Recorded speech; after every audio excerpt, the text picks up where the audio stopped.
Welcome to episode 53 of our Road to Unicum. Today we review the Löwe, a Tier 8 premium German heavy tank in World of Tanks with 3 Tier 10 battles, Murovanka, Steppes, and Serene Coast. The tank has a few notable characteristics. First of all, it has superb gun depression of minus 10 degrees, and the turret face is very well protected, so this makes it very effective for hull down play. The main downsides of the tank are that it is large and slow, so not very agile, limited top end speed, and it also has a very long reload. So you're looking at a base damage per minute of only 1600, which is extremely low. Now you have two options on this map. You can either try to head over to the 2-3 lane and do some brawling there. I actually opt for the spot right here, which is very close to the spawn point, because you get a chance, if your lights or mediums are spotting correctly, to shoot their tanks as they cross the 7, 8, 9 lanes. Now, I'm spotted, I immediately turn my turret to the left for where I anticipate the incoming fire. Usually tanks will come across here, like that M46 and the T57 heavy, which hasn't been spotted, but you can see I bounced a shot off his turret, and it's fine that they're shooting at me. It's actually good in the case of the T57 because he's going to be dumping part of his clip trying to hit me. So with the Löwe, because the speed is fairly limited, it gives you plenty of time to kind of ponder and think about what you want to do. And in this case, because this is a tier 10 battle, I'm not pushing up to the very front. What you don't want to do in this tank is overextend. And here I'm staying in this position because this gives me the opportunity to take some cheap shots like that flanking shot as tanks are crossing over to the 8 and 9 lanes. Because this tank has low damage per minute, a long reload with very mediocre alpha of 320, once you fire, your opponents are going to know this and be able to push into you. So there is kind of this interesting dynamic where, because the tank is slow, you have to intentionally position yourself, but you can't get too far ahead of help and support because enemy tanks will out DPM you. And this is especially true if you're trying to cross open ground, which you really shouldn't unless you know their deployment, because the lower glacis, the lower plate of this tank, has an effective armor value under 150 millimeters, so it's very easily penetrated even by tier 7 tanks.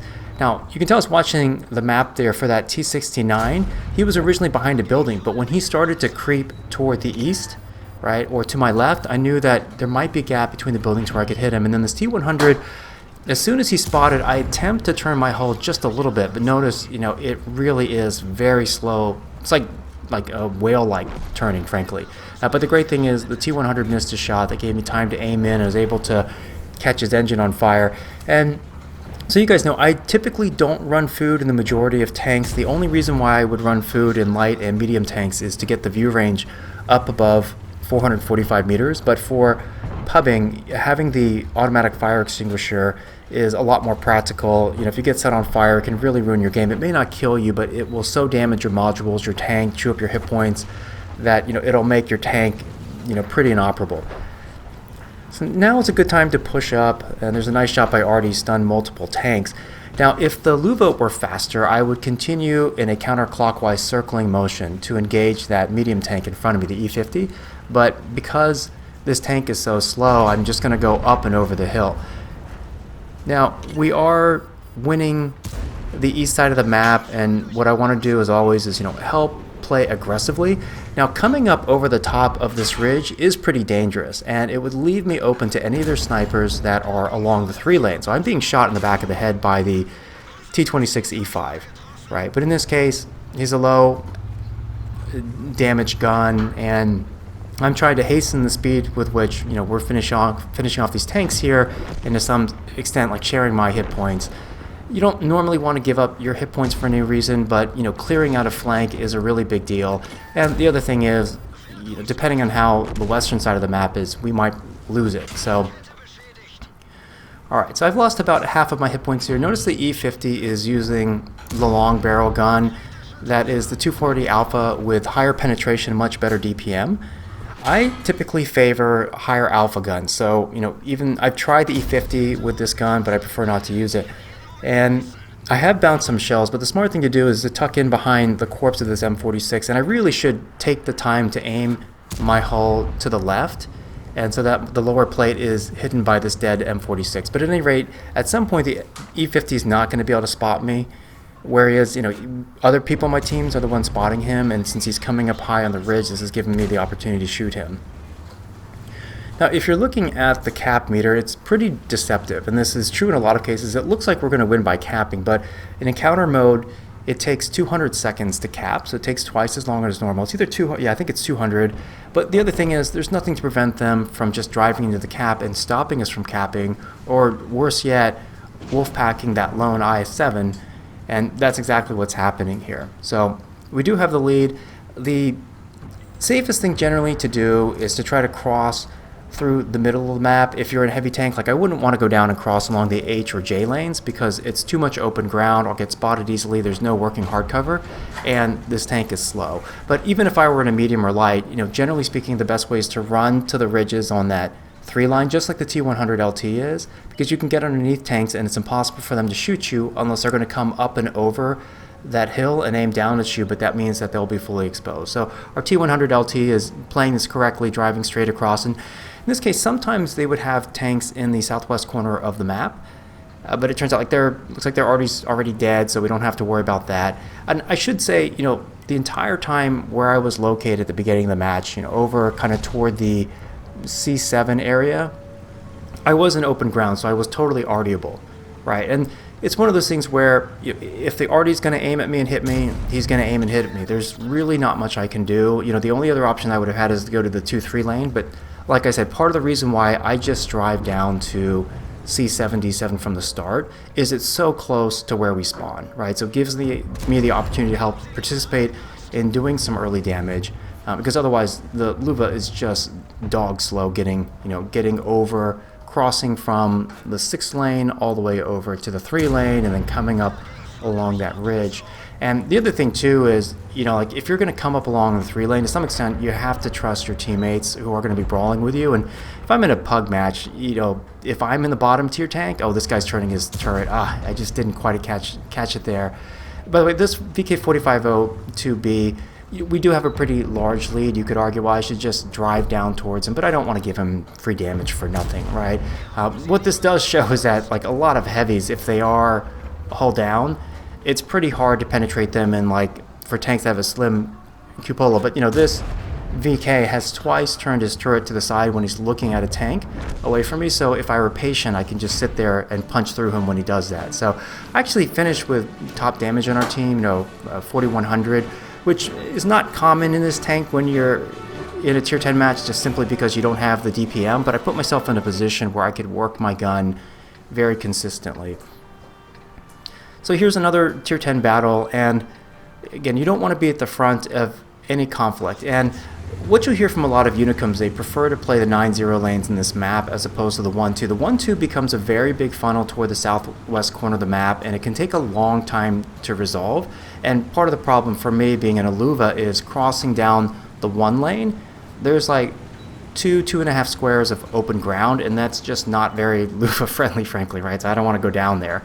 And, I was talking to the team, and, I was suggesting we push down the 9-0 line, not so that we can cap, but a lot of times, if you go to the 9-0 line in force, you can, beat them, the tanks that are heading toward the cap, and then you can push underneath them down the 9-0 lanes and get to a point where you can spot their arty. Because the thing is, even if you win the southwest corner of the map, you can get stuck along the J and K lanes by snipers that are kind of further set back. So that's, you'll hear this from a lot of Unicoms. That's been my general experience. I've gone to both sides of the map, and the east side tends to be better for effective map control. This isn't necessarily something that all players know, and a lot of players actually play this incorrectly. You need to balance your tanks when you're pushing down the 9-0 line. Some need to go in the trench, right? And generally those would be either your fast mediums that can brawl, or some of your beefy heavies. Since I'm a slow tank, what I'm going to do, I always talk about this, I want to be perpendicular. I don't want to go down in the trench with everybody else, for the simple reason that it's going to be too much traffic, right? And I'm big, I'm slow, I'm going to get in people's way, and you have to be really careful about brawling with puppies, because the thing about brawling around a corner, if they're friendly tanks beside and behind you, is you have to be wary of when they're going to pull out, because they may block your shot, or you may shoot them in on an accident, or the reverse may happen. And I've gotten shot a lot in the back of my turret when I pulled out to make a shot because someone wasn't paying attention. But I've gotten to a point now where this is really nice hold down. And notice I wait and withhold my shot until as that heavy tank is starting to back up around the corner, he flattens himself out to give me a better penetration angle. You want to try as much as possible, and this is kind of an intermediate range of like, I don't know, 200, 225 meters. So this would be a little tough to get a tracking shot. It's still worth aiming for that general area, but when you're close, I would say at 100, 150 meters, you want to be aiming at people's drive wheels. But at this distance, like against that Striv 103B, I'm just center massing and shooting because, you know, even though this gun is reasonably accurate for a heavy tank, you know, at this distance, the most important thing is just landing the shot. Right, you can see like there's a few tanks kind of further back behind me, but for the most part our guys are below us. But because I'm here, this is allowing me to get some nice side shots, like a very clean side shot on that Löwe's turret because he's facing to my left. And I haven't taken arty fire yet. You'll see me getting plenty of arty fire in the next game, but where I am is not arty safe. And this is one of the things where I could have gone down in the trench even if I weren't concerned about brawling with puppies that I don't know. But it just takes me a long time to get down there. So I basically cut the most direct route that I could to get to this hold down position, to get perpendicular, just because the tank is so slow. If I'm a faster tank, yes, I would definitely go down in the trench and I would be pushing, but because this tank is so slow, the nice thing is where I am, because I'm not redundant with everyone else, I'm doing things like providing spotting damage, and I just lit that right middle borsig, so we know where he is too. You may remember the very first shot that I took was against a bat chat. I actually bounced against him, you know, and I had to drive forward as quickly as possible to kind of hide my hull. And that's going to happen. And then here, this is sweet. And I get a kill shot on that Skoda. And I don't really have a shot on the 103B. You know, I reviewed the Tier 9 103 a while back. And against AP rounds of 120 millimeters of caliber or less, if it's facing towards you frontally, the only place that you can pen him with AP it's going to be the cupola, but that's a tough shot. I had switched over to high explosive just to try to damage him, but a friendly player finishes him off. Now, part of the argument, like you'll notice, like you typically consider this a lemming train situation, right? And you guys have probably heard me talk about lemming trains, and on the forums saying lemming trains are generally dumb. I went in the same area as a lemming train, right? But I got perpendicular, so I wasn't redundant with everyone. But the other big reason too is that the cap in here is an encounter. It's not in our spawns. If it were in our spawns, then we would have been in danger of getting capped out already, you know, and I would be very far from our spawn to help defend it. But because this is encounter mode and the cap is in the, you know, middle right, upper right part of the map, I'm in a perfect place to now harass their tanks as they are trying to cut to the east. So like that E100 cutting from left to right, and this T49, unfortunately, he really shouldn't be driving out in the open, allowing himself to get spotted there. I mean, he could have just camo sniped me from behind that bush and get the first shot advantage, fire, and immediately pull back.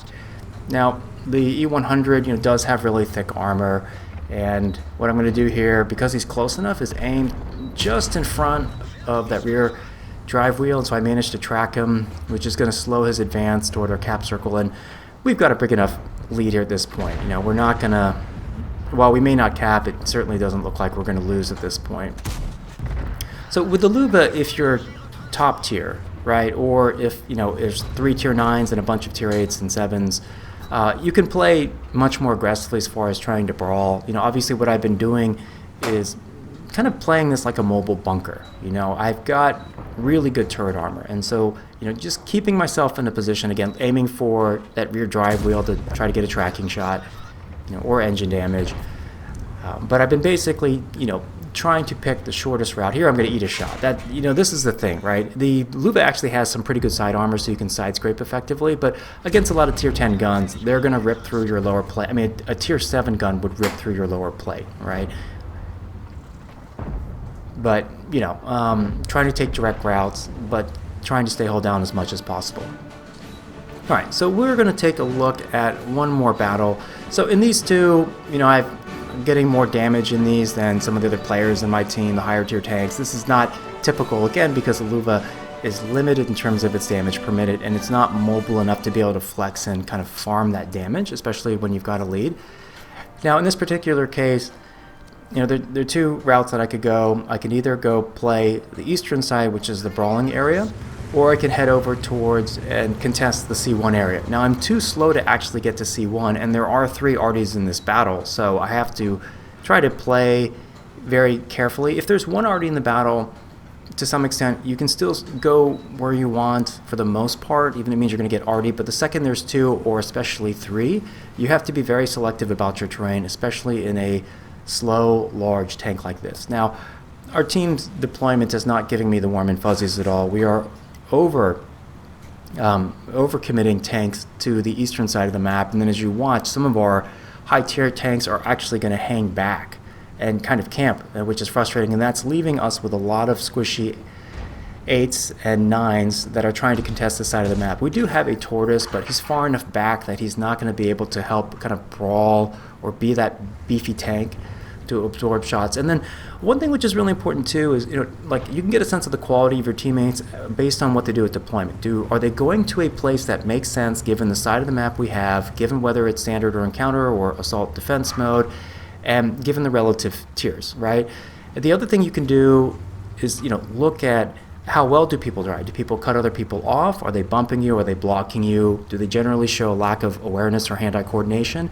The other thing you can also do is watch their positioning once combat starts. Like this Batchat 25 TAP, this tier 9, he hasn't moved for a long time. So he's not trying to scout. He's not trying to work himself to a position where he might be able to fire off multiple shots. He's just sitting and waiting for someone to drive into his field of fire. So I immediately know I'm probably not going to be able to rely on this guy for any sort of help whatsoever. And it's important to know this because it can help you time how long you can expect your flank to hold up or how much help you're going to get. Again, see this, the Batchat, he's just sitting stationary. So the 1390, on the other hand, is playing this smartly. He's only showing a sliver of his turret, right? He's still firing his gun, but he's baiting us into very poor shots. And meanwhile, this autoloader, friendly autoloader, is just getting absolutely wrecked. This is too bad because what I'm trying to do on this side of the map, because you can see our T-57 Heavy is camping our base, and some of our heavier TDs are on the eastern side of the map, and that's okay for the heavier TDs, right? It's kind of perplexing that like a T-57 Heavy would choose to just sit at base.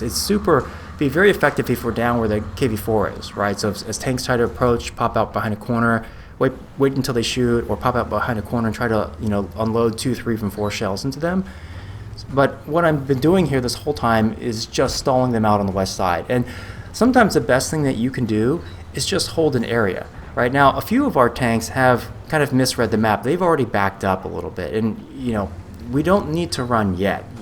As long as I am here and I'm intact, I am just going to, plug the gap and prevent them from coming over without getting spotted. Now, our M41 uses a pretty poor disengaging line there. If you're going to move back away, you should move with the rocks.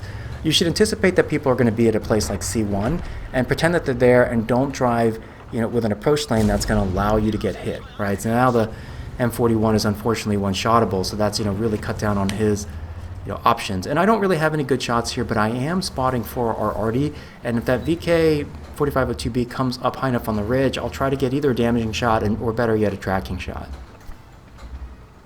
But it's kind of interesting. I knew pretty much within the first 20-30 seconds of the battle, based on looking at the deployment and looking what our tanks were doing, that I was going to be primarily just playing to stall this flank. And that's, like I said, that's totally fine. As long as we don't lose this flank, that's okay. We're still in the game. The worst thing would be if we lost this flank, their tanks advanced up to the 5 lane, kind of where that railroad is in the middle, and then spot our 3 arties, because at that point, our team would be pretty much done. What I want to do is soften up this 1390 so I get a shot into him. So that's really big. He's potentially 2-shottable by me now, right? And kind of forced him into a position where he can't move up further to spot, because if he does, I'm going to have shots on him. And again, I'm perpendicular to the tortoise and to the FV 183, so I have a different field of fire. But I really don't want to advance. You notice when I did kind of poke out a little bit to get a shot on that French light tank, I got smacked by arty. And again, if it was just 1 arty or 2 arties, you could play this differently. But because this M41 is going up, I'm going to go ahead and push up. Now this is definitely risky, but their VK has been so softened up by our arty that he's one-shottable. And as far as we can tell, he's the only remaining tank on the 1 line. So if we finish him off, then we've effectively sealed off this flank, right? And then that can give us some flexibilities as far as dealing with like their AMX 1390 and their Centurion 1.